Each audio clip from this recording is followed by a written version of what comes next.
Assalamualaikum warahmatullahi wabarakatuh. Ya, jumpa lagi di channelnya Eko Sutrisno kayak gitu ya. Kali ini saya akan membahas tentang persamaan kuadrat. Ini masih di kelas 11. Kalau kemarin kita sudah membahas tentang matriks, sebenarnya si vektor kayak gitu ya. Ada matriks, ada vektor kayak gitu. Setelah itu persamaan kuadrat. Oke, saya bahas dulu yang persamaan kuadrat. Seperti apa? Kita lihat aja. Persamaan kuadrat. Pembahasan pertama biasanya terkait bentuk umumnya. Persamaan kuadrat. Yang pertama, kita akan berbicara masalah bentuk umum dari persamaan kuadrat. Ada ax kuadrat ditambah bx ditambah c sama dengan 0. Di mana a-nya tidak boleh sama dengan 0, tidak boleh. Kalau 1 boleh, itu kayak gitu. Kalau a, b, c ini anggota bilangan real tentunya. Itu seperti itu. Konstanta sembarang sebenarnya, bebas sih, cuma a-nya tidak boleh 0. Ketika a-nya 0, maka x kuadratnya itu nggak ada, maka ini jadi persamaan linear kayak gitu ya. Tandanya bahwa suatu persamaan itu persamaan kuadrat berarti pangkat tertinggi dari variabelnya x-nya itu adalah pangkat 2. Kalau yang x itu variabel, kalau yang a, b, c ini yang a itu koefisien, angka di depan variabel itu namanya koefisien. Saya ulang lagi kayak gitu ya. Terus kalau yang ini namanya konstanta sembarang kayak gitu ya. Angkanya berapapun bebas sebenarnya. Oke, di contoh. Kalau misalkan saya punya, kalau bentuk lengkapnya berarti ada 2, x kuadrat plus 7x plus 5 sama dengan 0. Ini persamaan kuadrat. Atau juga bisa juga x kuadrat min 6x.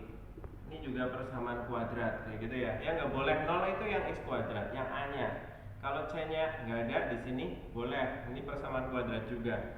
Atau 3x kuadrat min 3x kuadrat min 8 sama dengan 0. Ini juga persamaan kuadrat. Kalau yang ini nggak lengkap ya, di sini nggak ada konstantanya, hanya x kuadrat sama x. Yang c-nya nggak ada, nilai c-nya berarti 0. Kalau yang di sini c-nya ada min 8, yang x-nya aja nggak ada, berarti nilai b-nya 0. Itu kayak gitu yang ini. Kalau yang ini bentuknya lengkap, ada x kuadrat, ada x, ada konstantanya atau c-nya kayak gitu. Oke ya, sip ya, ini bedanya. Nah, oke, sekarang kita menentukan penyelesaian dari persamaan kuadrat. Penyelesaiannya itu sebenarnya bisa menggunakan 3 cara. Yang pertama itu menggunakan pemfaktoran, ini yang paling sederhana. Yang kedua ini melengkapkan kuadrat sempurna ya nanti ya. Ini cukup menguras pikiran juga. Yang ini menggunakan rumus ABC lah, itu kayak gitu. Yang terkenal banget rumus ABC, atau kalau dipelesetin jadi rumus kecap, kan ada kecap ABC. Sebenarnya sekarang juga ada kopi kayak gitu ya. Iya, tapi nggak boleh iklan gitu. Oke, penyelesaiannya dengan pemfaktoran melengkapkan kuadrat sempurna juga dengan rumus kayak gitu ya. Rumus kuadrat harusnya itu seperti itu. Oke, kita lihat contoh soal. Nah, sebenarnya apa sih yang dicari kayak gitu di persamaan kuadrat? Karena ada x variabel x, maka kita mencari nilai x-nya kayak gitu. Kalau pangkatnya cuma 1, maka nilai x-nya nanti 1. Tapi karena ini pangkatnya 2, maka nilai x-nya juga 2 kayak gitu ya. Contoh, tentukan penyelesaian persamaan kuadrat. Nah, itu kayak gitu. Sering disingkatnya itu PK kayak gitu ya. PK persamaan kuadrat. Dari mana? Ini adalah yang pertama. Misalkan saya punya 2x kuadrat min 8 sama dengan 0. Ini yang bentuk paling sederhana. Nggak ada b-nya. B-nya 0, c-nya ada. Oke ya. Penyelesaiannya seperti apa? Kita kalau seperti ini, sini nggak ada x-nya, kita pindahin aja dulu bisa. 2x kuadrat sama dengan min 8. Jadi 8. Sebenarnya sih bukan pindah ruas ya, tapi ini udah terkenal banget nih. Konsepnya sebenarnya ditambah nolkan, berarti min 8 biar jadi 0 ditambah 8. Maka ruas kanan pun harus ditambah 8 juga. 0 ditambah 8 hasilnya 8 juga. Atau gampangannya kalau misalnya kita udah dari dulu nih, dari SMP udah kenal pindah ruas ya pindah ruas. Min pindah jadi plus kayak gitu ya. Sama aja nih, kali pindah jadi bagi. Sebenarnya nggak kayak gitu. Nah, kayak gitu. X kuadrat sama dengan 4. Kita mencari nilai X. Pangkat kalau pindah jadi akar. Ya, kalau di sini karena nilai X-nya harus 2, maka nilai akarnya ini bisa positif, bisa negatif, kayak gitu ya. Jadi yang satu positif, yang satu negatif. Akar 4 kan 2. Yang satu plus 2, yang satu min 2. Nah, itu saya itu. Penyelesaian persamaan kuadratnya berarti sama aja mencari akar-akarnya. Namanya itu istilahnya akar-akar.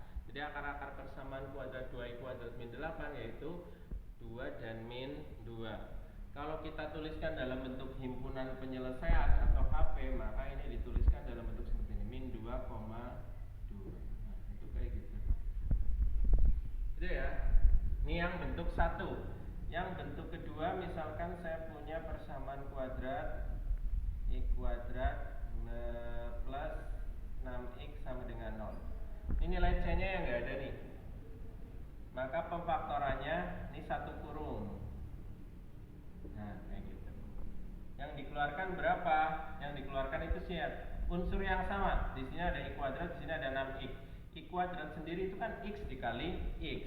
Ada x di sini juga ada x. Karena sama-sama punya x, maka x-nya saya keluarkan dari kurung. Mengeluarkan berarti membagi. Di sini x-nya berapa? 2 tadi ya. X kali x. Keluar 1, maka sisanya tinggal 1x. Di sini ada 6x, 6 kali x, x-nya udah keluar, tutuplah, maka sisanya tinggal positif 6. Plus ikut plus, min ikut min, biasanya gitu kalau di sini positif. Kalau udah seperti ini, berarti mana? Ini kali ini kok hasilnya 0, maka salah satunya harus sama dengan 0. Kalau nggak yang depan yang 0, maka atau ini atau ya, simbol atau yang hasilnya 0. Ini udah selesai, ini 0. Tinggal yang ini, nilai x-nya berapa nih? Positif, pindah ruas jadi negatif. Jadi penyelesaian nilai x-nya atau himpunan penyelesaiannya yaitu bisa min 6,0. Nah, gitu. Udah ya. Itu seperti itu kalau yang ini. Tipenya kalau kayak gini pindah ruas dulu, kita cari nilai x-nya, nanti bentuknya akar pasti. Kalau yang ini kita pakai pemfaktoran kurungnya cuma 1. Nah, yang satu lagi, yang ketiga, misalkan I kuadrat min 3x plus 2 sama dengan 0. Nah, ini bentuk lengkap ya, bentuk lengkap yang seperti ini, bentuk umum. Maka yang ini pemfaktorannya ada 2 kurung. Sama dengan. Nah, biasanya saya untuk mencari kurungnya itu, kalau sini x kuadrat nih, x kuadrat, maka di sini x kali x kan jadinya I kuadrat. Gitu ya. Tinggal kita lihat nih. Saya pakai orat-oratan lah ya, biar gampang. Patokannya dari angka belakang. Angka belakang angka berapa? Angka 2. Kita harus mencari 2 buah bilangan yang dikalikan itu hasilnya 2. Angka berapa sama berapa kok hasilnya ketemu 2 kalau dikalikan? Kan cuma 1 ya. Satu kombinasi. 1 dikali 2. 1 kali 2 kan hasilnya 2. Tapi dijumlahkan itu harus ketemu yang tengah nih. Penjumlahannya harus ketemu min 3. Kalau 1 ditambah 2 kan hasilnya 3 nih, nggak ada minnya. Padahal yang pengen ada minnya. Maka di sini kasih min juga. Min 1 tambah min 2 hasilnya min 3. 1 kali min 2 ya hasilnya tetap positif 2. Sip ya. Ini cocok. Kalau cocok berarti masukkan. Tinggal yang sini min 1, yang satu lagi masukin sini min 2. X min 1 kayak tadi, yang depan harus sama dengan 0 atau yang belakang harus sama dengan 0. Jadi x-nya min pindah jadi plus, ini juga jadi plus. Sehingga himpunan penyelesaiannya 1, biasakan nulisnya yang kecil dulu, angka yang kecil baru yang besar. Ini yang kecil baru yang besar, ini yang kecil baru yang besar. Oke ya, seperti itu. Kalau kebanyakan nanti pusing. Cukup aja segini dulu, tinggal pelajari dulu. Kalau misalkan ada yang belum dipahami, silahkan ditanyakan di kolom komentar. Terima kasih, sampai ketemu lagi. Assalamualaikum warahmatullahi wabarakatuh. Bye bye.